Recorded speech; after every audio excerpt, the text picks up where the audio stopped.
Hello, I'm Peter VK3YE and haven't done a video for a while, so I thought I'd do a Q&A and also talk about a few of the things I've been doing. And we'll just wait until a few more people have been have discovered us, and I'll also put a note on Facebook.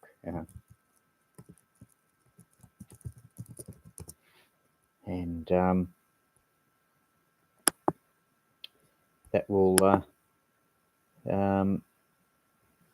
but yeah, there's a few things. I'll talk about HF reception on this UVK5 without any hardware modifications.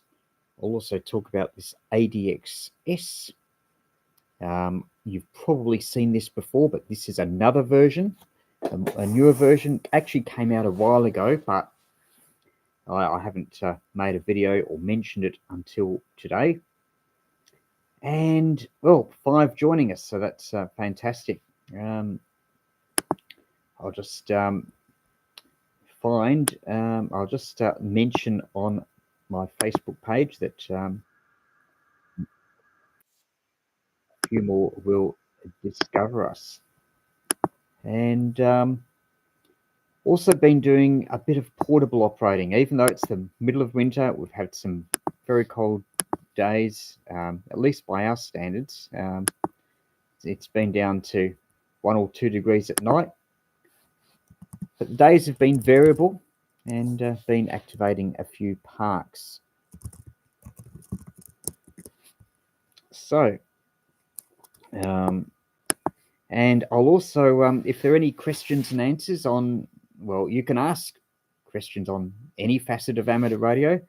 I'll try and answer them. I won't guarantee that I will, but anyway, we are up to 4. Okay, I've just mentioned it on Facebook. So this is a kit from CR Kits. I built it a while ago. ADX-S. I'll just hold it a bit nearer the camera and give you a better view. It's a multi-band digital mode transceiver. You can use it with a computer with the right software, like WSJTX will do modes like Whisper. It will do FT8. It will do FT4. For JS8, you use the JS8 call software. But anyway, if we have a look, it's a sandwich type construction. All the things, most of the components are on the one main board. Plugs, sockets here for the audio that goes into your computer or your mobile phone. You can use a wire cable for that. The buttons here allow you to select various bands and modes, and on the back you can see there's the low pass filter. It's a plug-in modules. I'll just give you a closer view, and with this particular kit you do have multiple boards like this, so you can use it to operate on multiple bands, antenna socket and 12-volt power socket there. And hello to everyone who has just joined. And in case you've come just joined, I'm talking about the ADX-S kit from CR Kits. Now, crkits.com. Now, there's actually 2 versions. This one is actually the ADX-S version 2. It looks pretty much the same as the version 1. Version 1, I was in a charity shop and got this lovely wooden box, and these are the band modules. These are ones that I made myself. But this is the original version. You can still buy 2 of the different versions. I'll talk about the prices a bit later on. But the later version does have a few more features which may be worthwhile. Anyway, this is the older version, just the plain ADX, and we will talk mainly about this newer version. Hello to Andy, and good, we're up to double digits, so 10 people watching. If you've just joined, I'm Peter, VK3YE, and you can, as we haven't done one of these for a while, a live stream, and you can ask me anything. Okay, so with this connected up to an antenna, connected up to a computer, and you can do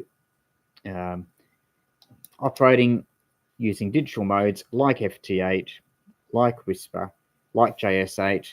If you want to, if you've got an Android mobile phone, you can use the FT8CN. That's Chinese software. You can download it for free, and you can just connect, have FT8. So it makes for a very small portable package that you can take portable and use. Now, one of the things I should mention is the band changing. I mentioned before the different band modules. They're basically low-pass filters.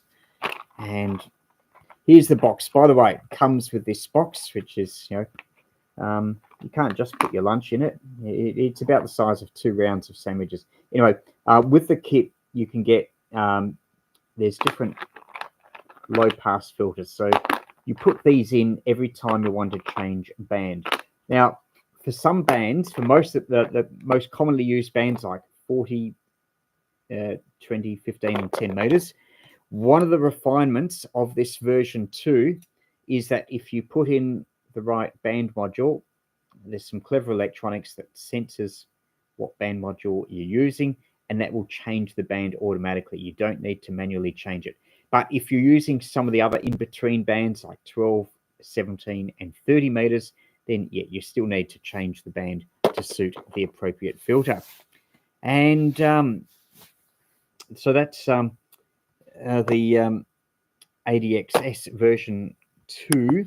And if you have a look at crkits.com, it tells you a little bit about the differences between them. Another thing is the version 2 has a TCXO. That's a temperature-controlled crystal oscillator, so that is more stable. It also has Bluetooth. With Bluetooth, it means that you can use your Android mobile phone or laptop without having to worry about a connecting cable. And yeah, whereas the first version doesn't have that. Now, differences in price, the ADX-S version 2 is $89 US, the version without those extra features, and with only 40, 20, 15, and 10 meter band modules, that's $69 US. Hello to Craig, who has just joined. Good to have you watching. CRKits URL, by the way, is just there. I've put it in the chat. And hello to Jordan. Now, got a question. Okay, I am putting up a double-ended ZEP cut for 80 meters, a double extended ZEP. Okay, for those who don't know what a double extended ZEP is, it's basically a long dipole, a bit longer than the average half-wave dipole, so it will have a bit more gain. I just built a link-coupled transmatch and considering building a balanced L matching unit. What coupler one would you choose? Well, I think link coupling transmatches, I think they're okay for that sort of antenna. The purist would have would definitely have a balanced type of L matching unit. Some people, another way is you have an unbalanced coupling unit and then some sort of balun, but then if there are big impedance departures from that, then maybe that's not as good as a proper balanced coupler.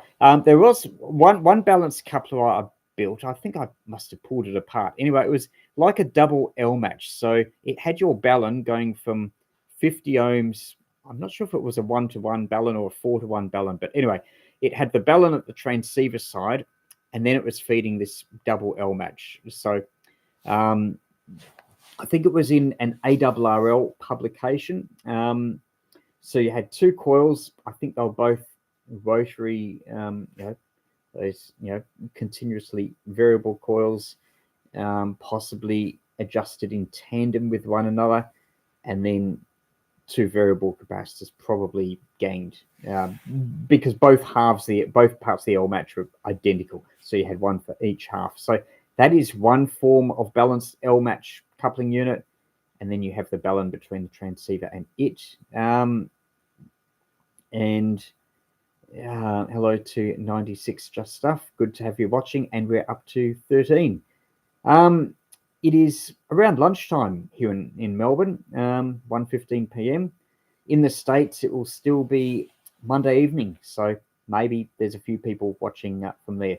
Europe, though, can't imagine too many people unless you can't get to sleep and you're watching me to try and get to sleep, as it will still be in the small hours. So that's one form of coupler. Now, Jordan, another thing is in Drew Diamond's books. I'm pretty sure he has described several antenna couplers. In fact, I'll just go and get them.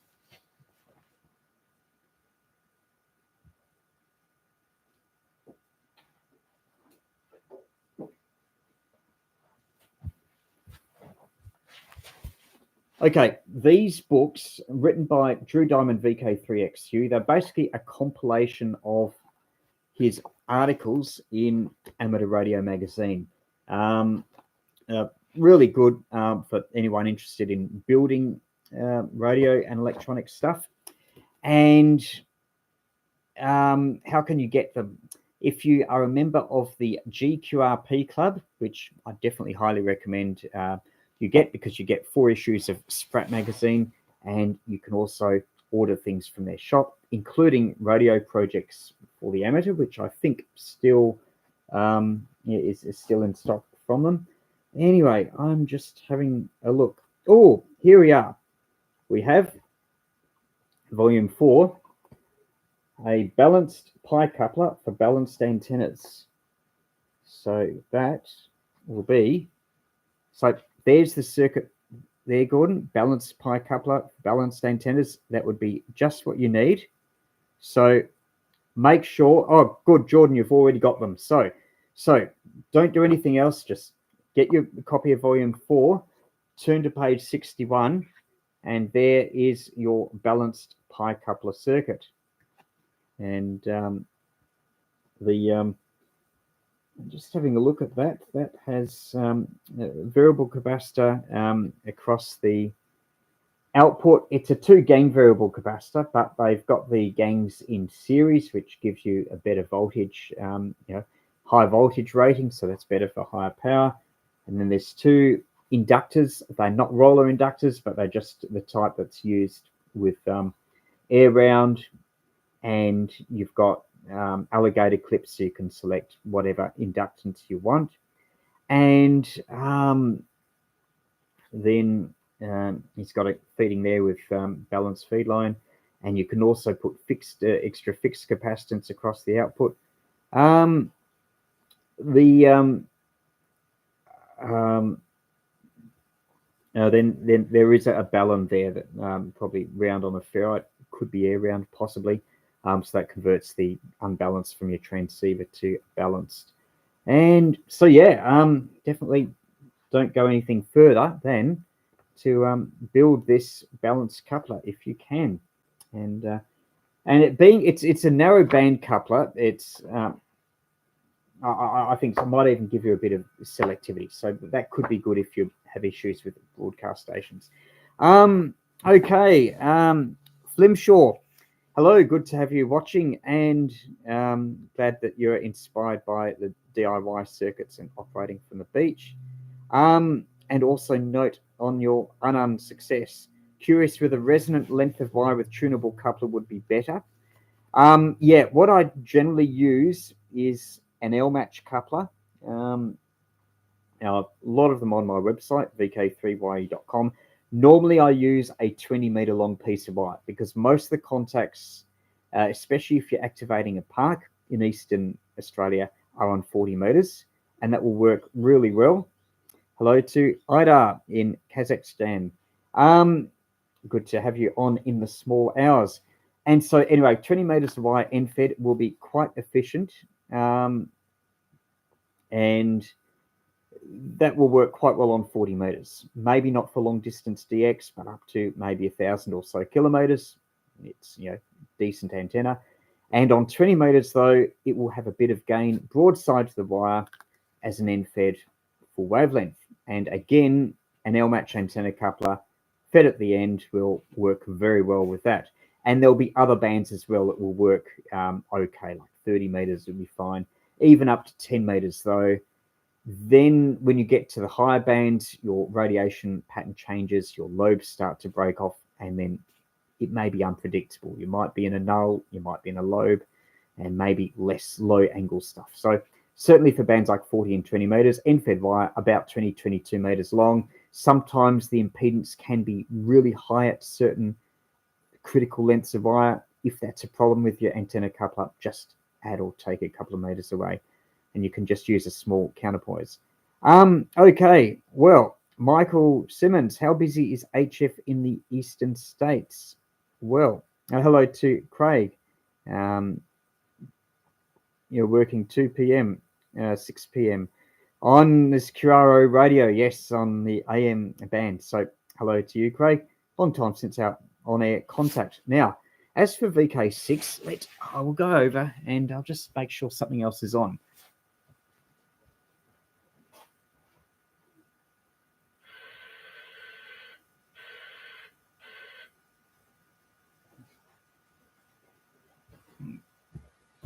Okay, I am right now monitoring 28,490 on 10 meters. So, yeah, we do often sometimes hear the VK6 beacon on 10 meters, and some VK6s do call, and you have contacts. But to answer your question, how busy is HF in the eastern states during the day? Well, I was actually out yesterday about this time, maybe a little bit later, with Robbie VK3YE, and we were testing a true SDX. I think it was a true micro SDX, or at least it could have been a copy of it. But anyway, I'll talk about that. I should talk about that later. But I put out, CQ calls on 7144 because I was we were activating the local POTA park, and anyway, we got contacts straight away. And on 40 meters during the middle of the day, you might get typically you might hear there's usually someone on, people just having a chat. There might be, say, maybe 2, 3, 4 contacts happening simultaneously. I just heard something on 10 meters then, but no voices. Anyway, yeah, in the eastern states, you usually hear something on, there's usually someone on SSB 40 meters during the day. You might hear a bit on 20 meters.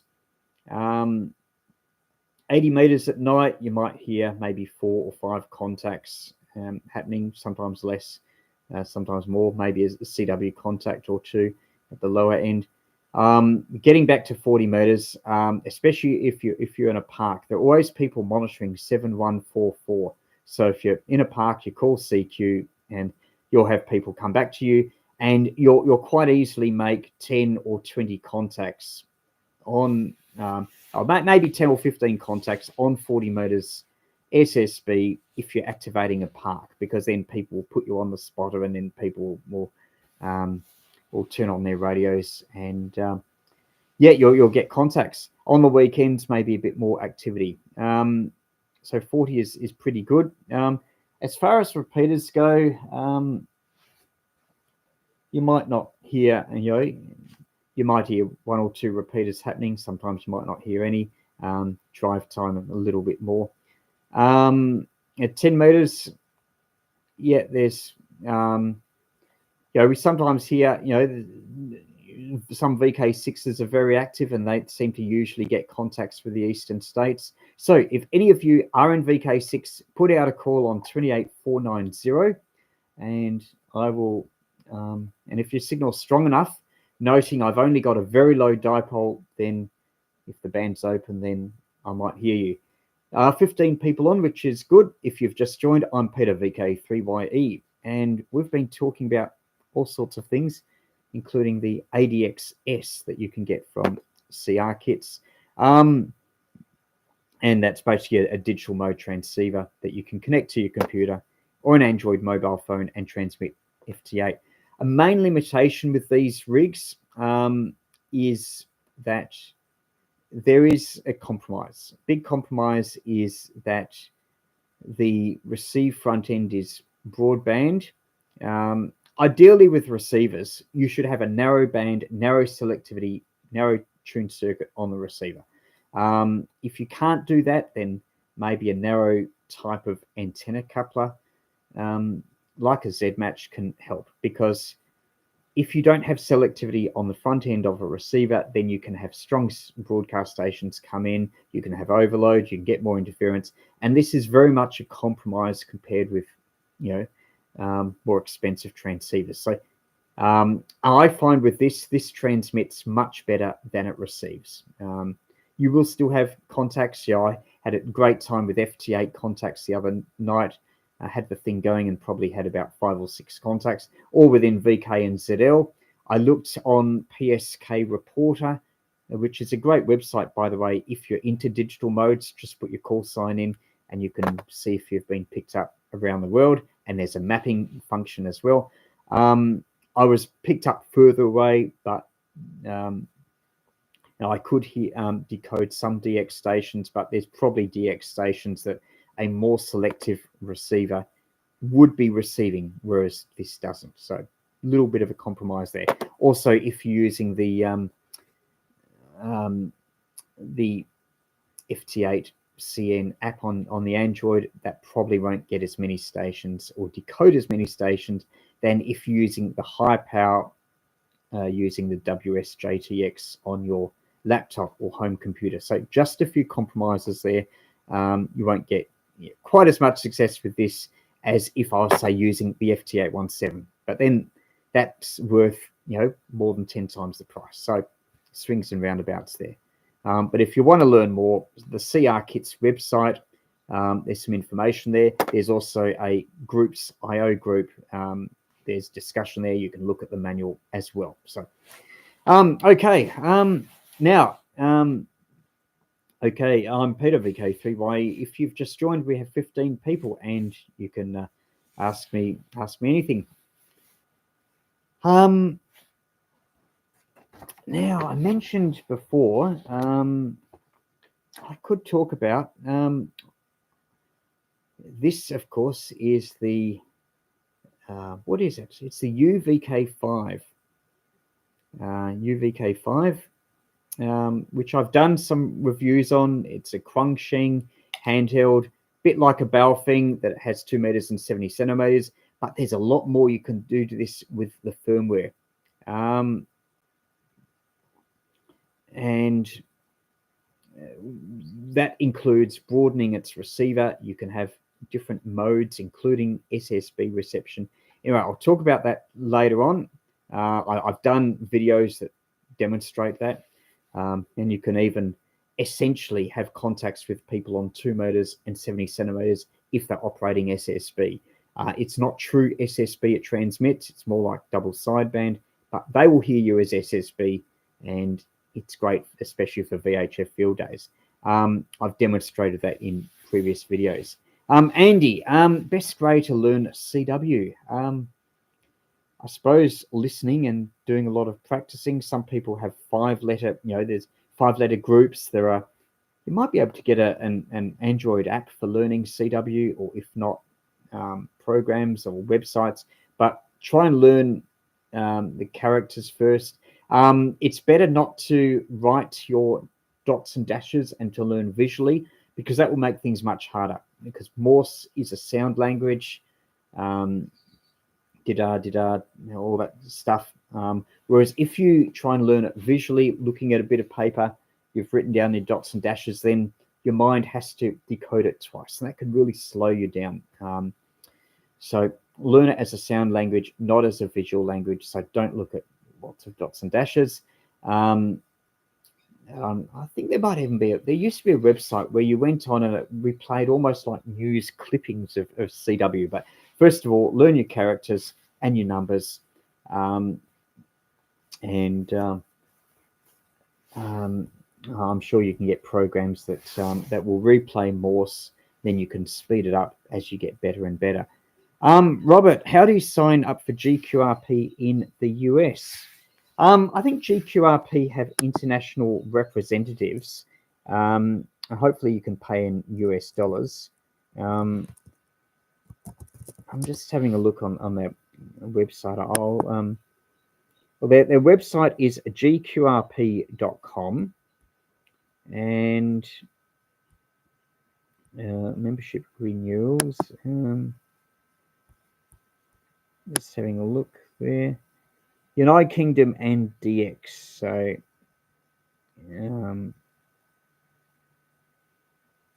if you can, so they might have a US okay. They offer PayPal as an alternative to more traditional methods. And there's a special form for UK, EU, and DX payment.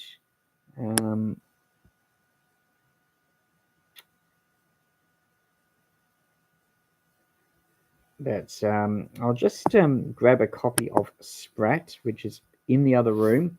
Okay, VK7WW runs a slow Morse code on Wednesday nights from Jordan, 35807 p.m. And of course, Andy, of course, if you're outside Australia, there's no reason why you cannot get a go onto a web SDR like VK5ARG is a Kiwi SDR that will receive, that's in a quiet location, that will receive the VK7WW very well on 80 meters. So yeah, there's no reason why you can't listen in via the web SDR to VK7WW on 80 meters, 35807 p.m. Yeah, fill out PDF and mail it to them and then pay with PayPal. Yeah, just get a copy of Sprat and see if what they say about that.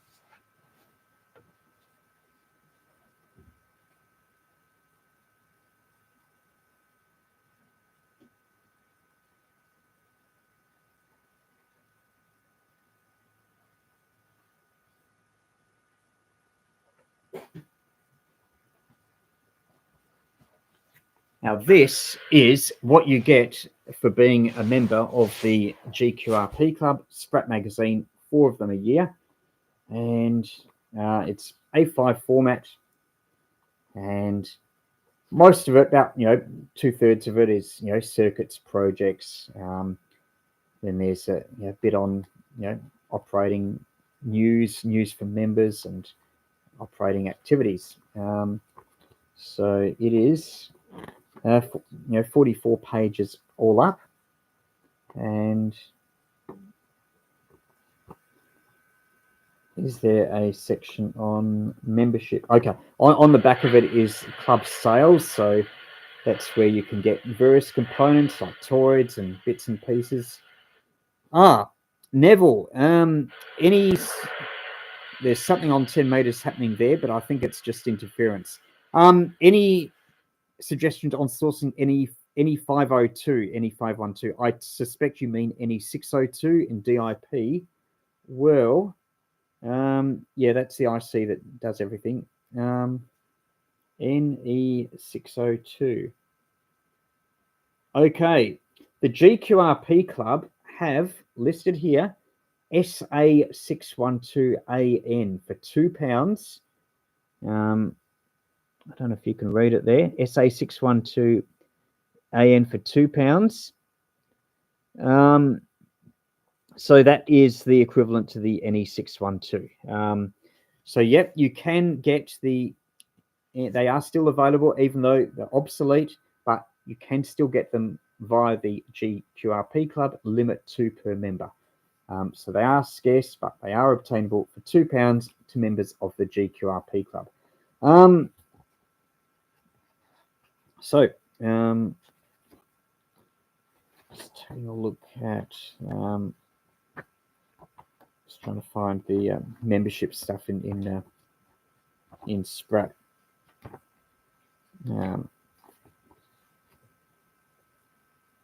GQRP have a limit, membership of 2. But presumably you can order a couple, and I don't know, maybe in a sufficient amount of time has elapsed, you can order more. I have heard of people using the making up discrete component versions of the NE602 with a bundle of transistors. Maybe that will work.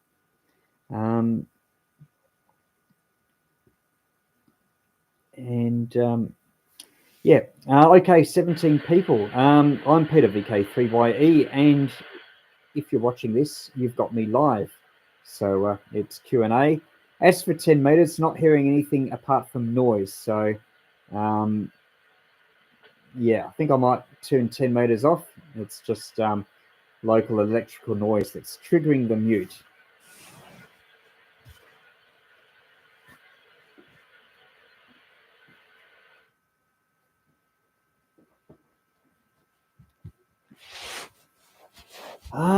Okay, I mentioned before this Quansheng UVK5, that as it stands, it will cover 10 meters. When you do the firmware mod, the IJV, I think it's 3.18 is the one I've got. There's probably later versions of it, but IJV 3.18, I've done a video of it maybe 2 or 3 months ago.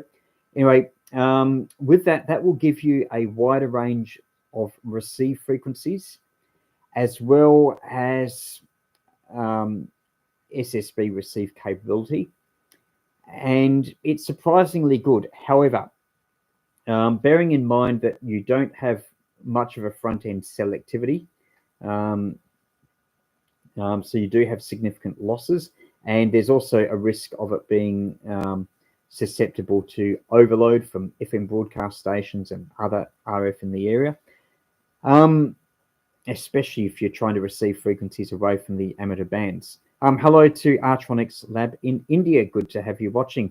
And so it's a good idea to have a bandpass filter on this, or even a low pass filter. If you're trying to receive 28 megahertz, a low pass filter makes a huge difference.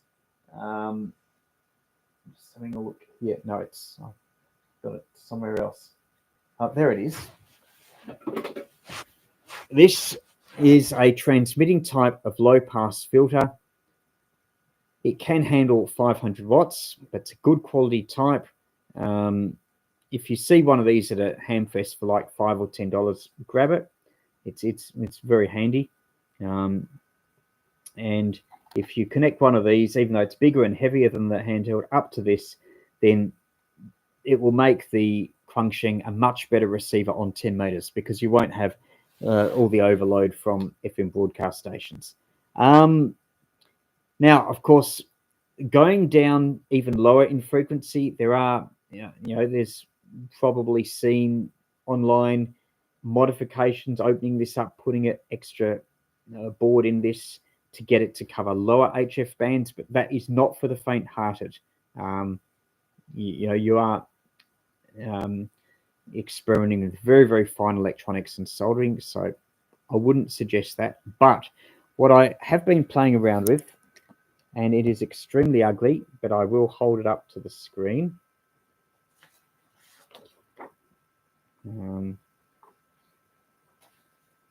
This is a converter. I'll describe most of the important parts. A variable capacitor on the front end. That's your antenna socket. And there is a crystal. What frequency is it? It's 20 megahertz. The thing with the Quansheng is on HF, it goes down to about 18 megahertz on receive, but not lower unless you do other modifications. So if you want to cover a band like 7 megahertz, then you need an up converter. And this is an example of possibly the simplest up converter you can build. Now, it's even more detail there. I have described a lot of up converters. Have a look at my website, VK3YE.com, that are very similar to this. So basically, you've got a one transistor crystal oscillator, which is just this part of the circuit. And that's on 20 megahertz. Then it's a bit hard to find because it's glass, but that is a germanium diode. There we are, germanium diode there, a crystal set type, possibly hard to get. That's why you should always save old radios, because often they have them. Anyway, the germanium diode is your mixer. There's no other active stages apart from your 20 megahertz oscillator. And that germanium diode, you've got, you know, the desired signal coming in that's being mixed against your locally generated signal at 20 megahertz, and then your output, it up converts it. So if you've got a 7 megahertz signal coming in, mixing it with 20 megahertz, your output is 27 megahertz, which is not ideal as an output because there may be very strong CB transmissions that could break through. But nevertheless, I've had satisfactory results hearing 7 megahertz emitters on my Crunching handheld, which can receive SSB with this up converter circuit. And this thing there is an RF choke with some coils with some few turns of wire wrapped on it.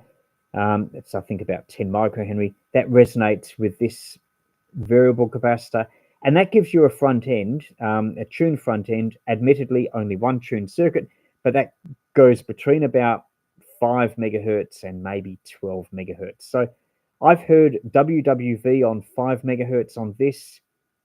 I've heard WW on 10 megahertz as well. The 31 meter broadcast band at, you know, just below 10 megahertz. Signals have come through very well, including the strongest in this part of the world is Radio New Zealand. I think it's on 9.7 megahertz, but I've had excellent reception of Radio New Zealand on this with this converter. I've also heard amateurs on 40 meters using this converter. Also Shortwave Australia on 4835, just below 5 megahertz.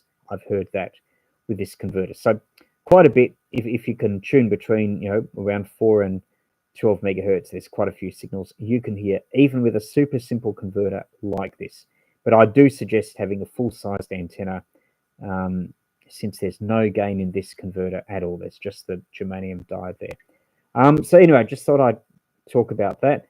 I have described similar up converters in previous videos.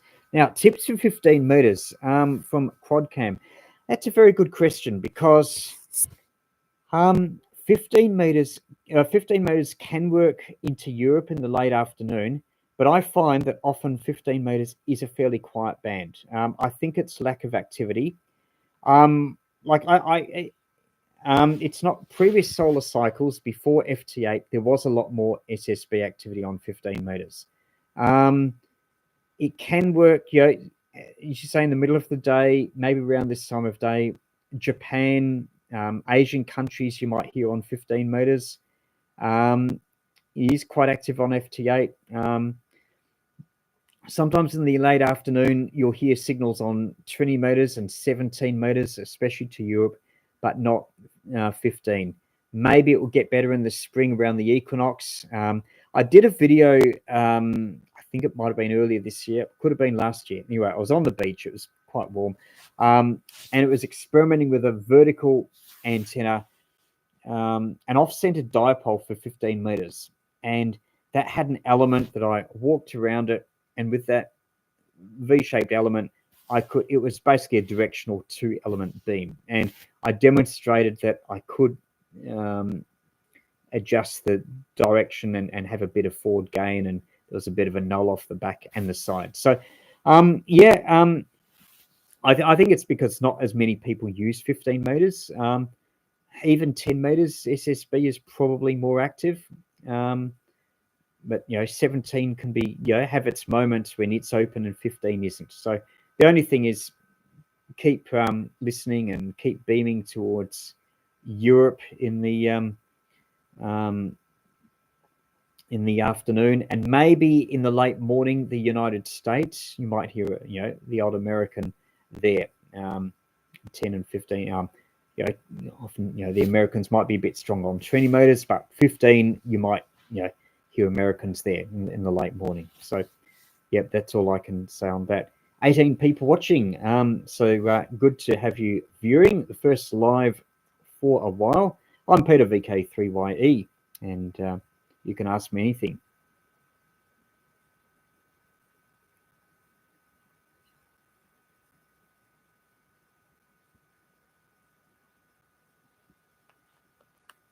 Okay, it seemed to be pretty quiet, not too many comments. There was one thing I was going to mention. Had an experience yesterday, went out portable with Robbie VK3YE, and he had a true SDX. I think it was there are different micro SDX versions, but anyway, this one's one tiny little box, about this big, and it looks very neat. Very, very small, very light. You could even run it off a 9-volt battery, though for good battery life, I would suggest something a bit more. And it looks ideal for portable QRP. And we were at the park, put out some CQ calls, and we did have a contact with Peter VK3PF, who's a very active parks chaser and activator, but had a contact on CW on 40 meters. Anyway,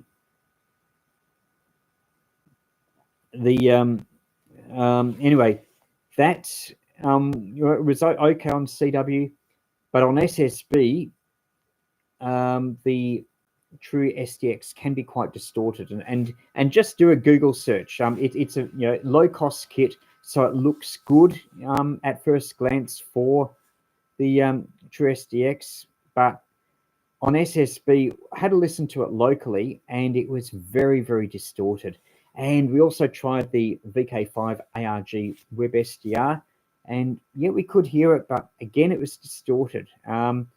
If we changed its frequency by 500 hertz, and it was a bit better, you could sort of understand it, but still very, very distorted. So I think there's a lot of adjustments. You might be able to have some success if you make adjustments. The way it generates SSB is quite a novel approach that, it's a software defined thing, and it uses a lot of memory and capacity. And I don't think there is enough there to give you the best performance. So it is very much a compromise. It's quite amazing for what it does, but you may be able to optimize it. Maybe the PA bias can help, but yeah, there's a lot of information. If you turn the drive right down, it's just okay on SSB. You wouldn't use it with a linear amplifier, as you're just driving that with a distorted signal to start off with. But by itself for QRP, you might just have some success. But really with QRP, transmit audio is really, really important. Good transmit audio is what helps you get heard. So it's very much a compromise on SSB, I think you can say. But different people have had different results, and there's a lot of information and discussion online about how people can get the micro SDX working. Power and less power. If I use smaller crystals, is it a bad design, or crystal tends to use that? A pixie with your crystal. If you use a larger can crystal, with some QRP rigs, they can have higher crystal current, and a larger crystal is better than the tiny crystals. It can accommodate a bit more crystal current. You can probably pull its frequency a little bit more if you've got a bigger crystal as well. Okay, question from Peter Scott. 160 meter portable antenna. Haven't done a lot with 160 portable, but there is on my website something I called the shoddy tenor, and that is only about 10 meters, 9 or 10 meters tall. So it is a vertical, so you can have it on a squid pole, but it does have top loading. So you've got, I think they're about 2 or 3 meters long in wire. You just tie them off. You put them on the end of long fishing line and just tie them off, and that forms a bit of a capacitance hat. So it's almost like a T-shaped vertical, but try and keep your top capacity hat sections as horizontal as you can, which you can do if you have a long bit of wire. And there's a loading coil at the top that's made from a cylinder, probably about 12-15 centimeters in diameter, and then you can tap there. So yeah, with a bit of top loading, you could have loading in the center, but if you have it near the top, you'll need more turns on the coil, but you'll get better efficiency. Base loading, although the coil is accessible, easy to get at, the performance is really not so good. So yeah, a loaded vertical with radials, or if you've got a fence nearby, you can clip onto the fence and use that as your counterpoise. Alternatively, a tune counterpoise will work. So that can work for portable 160 motors. Another possibility, especially if you're not into, a vertical antenna 160 is good for close-in stuff like, the AM coffee break net, which is in Melbourne, 11 AM, 1825 kilohertz. That is all ground wave local stuff. So you do need a vertical antenna for that. A vertical is probably better for long distance DX. Alternatively, if you want to cover stations that are like 100, 200, 300 kilometers at night, then go for a horizontal antenna. Preferably, as a minimum, go for a quarter wavelength, which is 40 meters of wire. Doesn't have to be that high. Have it up in the tree as an end fed. But it is better if you can make it nearer to 60 or 80 meters. That increases its impedance. It makes it a little bit less dependent on having your ground and counterpoise, and that will work quite well on 160 meters. So yeah, few thoughts there on 160 meter antennas. Either a vertical, preferably with a coil top loaded, or an end fed, as close to a half wave as you can get it. We've been going for 47 minutes. How are you doing with our freebies from the street side skips and rubbish? Andy, well, they have pretty much all finished, because it depends on the council area, because we used to have one day a year or 1 week a year in which you'd put out your rubbish and the council would come along and pick it up. However, now it's more an on-demand system. So you can, if you've got rubbish, you can have 2 free collections a year. So you ring up the council or you book online, and then they'll come along in the week. So that means that you might still see piles of rubbish by the street. In fact, there's one a few houses down. But you won't see them all out on the street at once. So much less rubbish than there was. You have to be vigilant all year, not just during 1 week. Although having said that, one of the neighbours here, near here, was moving out, and I did get a milk crate, which might help for a portable station. Okay, Jordan, what will work for a 6 to 30 meter antenna? I've built a CWTX 630 meter antenna. Well, I've had success with digital modes with Whisper on 630 meters. I think I was using, I don't know, maybe 20 or 30 meters of wire. It helps if you've got a big loading coil. It's in the other room. I'll bring it out.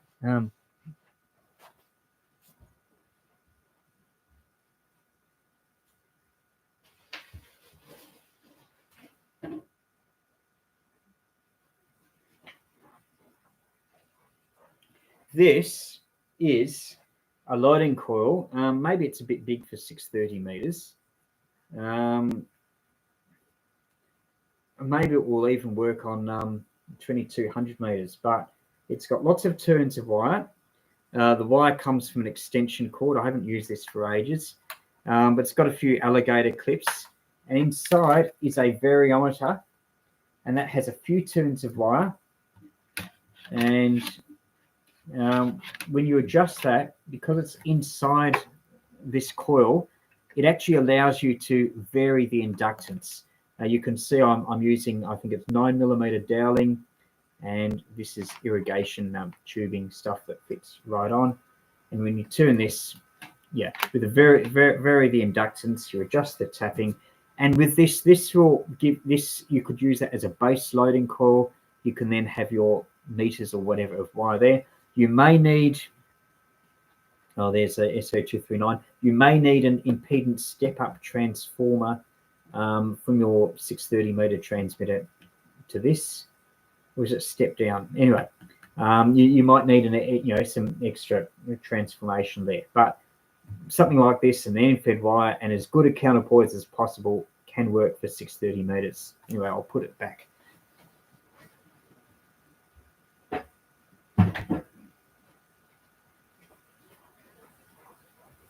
I think there is details online for 630 meters. Now I have transmitted. Has Drew Diamond described 630 meters? An antenna. Let's have a look. I think he probably has. I'm just going through his books.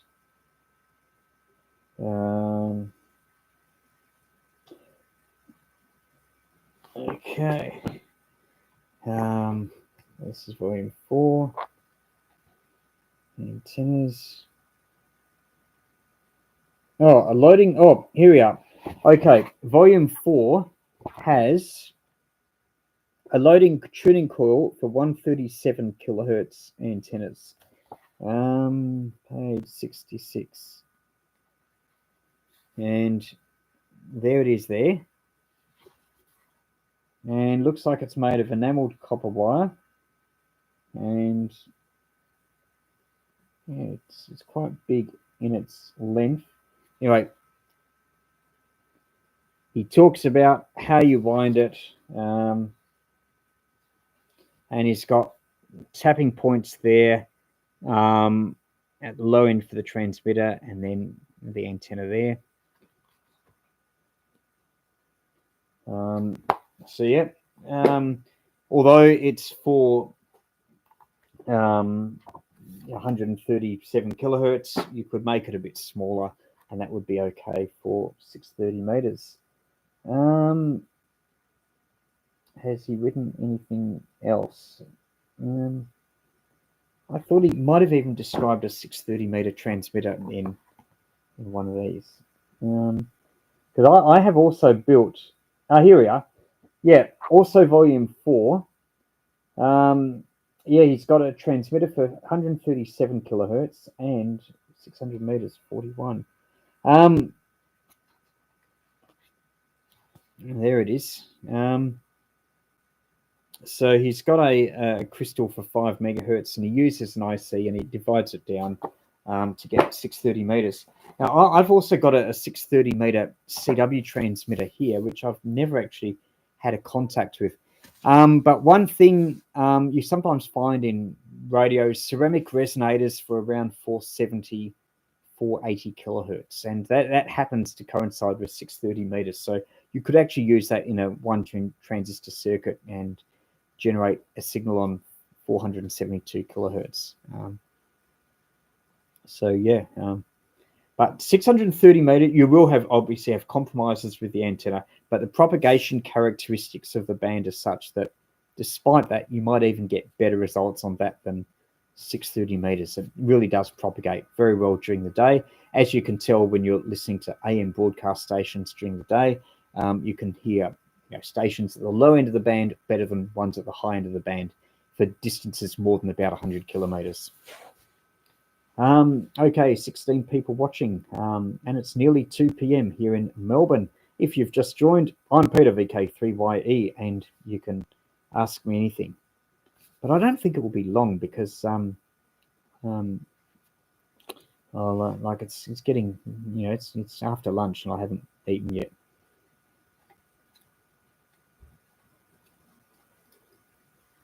So, and we've been talking for nearly an hour, 54 minutes. Oh, parks on the air activity. I've been doing a few parks, haven't made many videos. Oh, special event call sign up. I mentioned on my Facebook page. Look up VK3YE radio books on Facebook. But I had I was down at Stony Point, which, if you know Melbourne, it's almost at the end of the universe, or almost. Anyway, you go down there. There's sort of a train there, and Caravan Park. There used to be a little shop, but sadly that's closed down. Anyway, there are mangroves and mud flats, and it's a great spot to be operating HF. It's not a qualifying park. There are other places down there near there that are, but not Stony Point. Anyway, I was on 18 megahertz, and I was calling CQ HS72KING. HS72KING, special event call sign. Anyway, it's the 72nd birthday of the King of Thailand, who is also a radio amateur. So apparently they'll be operating that special event call sign for a month. This was on SSB. I was just running 5 watts to a vertical antenna and made contact on 18 megahertz. So keep a listen out for HS72KING. And the operator was actually an Australian. So there we are. That's something to listen out for. And yeah, as I mentioned, I've been doing a few parks activations. Haven't made too many videos. Even though people say they like my park activation videos, they don't actually get very many viewers. And it can be, the amount of time to edit a park activation video can be longer than you're actually operating for. So yeah, unless it's something new, if I'm describing a new antenna or new transceiver, then I think I'll still do, parks activation videos there, or if there's something really, really special. But otherwise, that's one of the reasons why I haven't done too many videos. Is I've done plenty of operating from parks, but haven't bothered with the video thing. Okay, how to interface a paddle Morse code key to a PC. Any software that uses it? I do not know, sorry. I'm sure other people have done it, and people will have done it with Arduinos and that sort of thing as well. For a PC, sorry, I can't help you there, but I'm sure people have. So thank you for your question, Michael.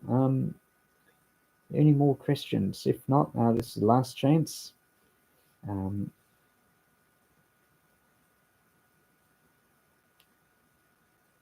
No, it doesn't look like it. So thanks all for watching. Hope you enjoyed it. And yeah, check out some of the equipment that I've spoken about. And of course, there's my website, VK3YE.com. And of course, there are books. Ham Radio Gets Started. Ham Radio Gets Started for beginners to amateur radio in the US. The Australian Ham Radio Handbook if you're looking at getting started in amateur radio in Australia, and it's a lot easier than before. I've heard the ACMA exam process is much quicker than it used to be, and of course there are no annual license fees for VK hams, and also no exam fees either. So just some small fees, one-off fees to get your qualification and your call sign and your right to go on the air. So great time to get into ham radio, and more on that in my books. And of course, there's minimum QRP and hand-carried QRP antennas, 2 books on that. So thanks all for watching, and everyone have a good day.